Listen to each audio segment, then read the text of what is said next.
సాధారణంగా ఏ హీరో అయినా పేరు రాకముందు ఒకలా ఉంటారు, పేరు వచ్చాక మరొకలా ఉంటారు. ఇక ఇది మన టాలీవుడ్ అనే కాదు, ఏ ఇండస్ట్రీలో అయినా సర్వసాధారణం. ఎంత కింద నుండి వెళ్లిన వారికి పాపులారిటీ వచ్చేసరికి కొద్దో గొప్పో తలపొగరు ఉంటుంది. అదేవిధంగా ఒకరి పేరు వాడుకొని పైకి ఎదిగిన వారు అనంతరం ఆ పేరుని తలుచుకోవడమే మర్చిపోతారు. ఇక ఆ పేరుని ప్రేక్షకులు కనుక గుర్తు చేస్తే వారిపై మండిపడతారు. ఈ కోవకి చెందిన వారే అల్లు అర్జున్ కూడా. గతంలో అడపాదడపా సినిమాలు చేసే ఈయన పవన్ కళ్యాణ్ పేరుని గట్టిగా ఉపయోగించుకోవడం ద్వారా మంచి సినిమా అవకాశాలు దక్కాయి. ప్రతి సినిమా ఫంక్షన్ లో కూడా పవన్ కళ్యాణ్ అంటూ తిరిగిన బన్నీ అనంతరం ఆయన పేరే మర్చిపోయాడు. ఒకప్పుడు ఎంతో అనుగుణంగా మెలిగిన ఈయన భారీ పాపులారిటీ దక్కడంతో పవన్ కళ్యాణ్ పేరే మర్చిపోయారు.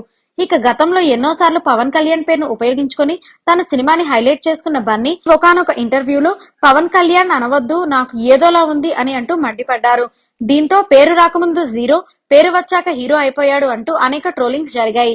ఇక మెగా ఫ్యామిలీలో అంతర్యుద్ధం ఏదైనా ఉంది అంటే అది మెగా ఫ్యాన్స్ కి మరియు పవన్ కళ్యాణ్ ఫ్యాన్స్ కి అని చెప్పవచ్చు. వీరిద్దరికి అస్సలు పడదు. ఒకప్పుడు బన్నీ పవన్ డబ్బా గట్టిగానే కొట్టేవాడు.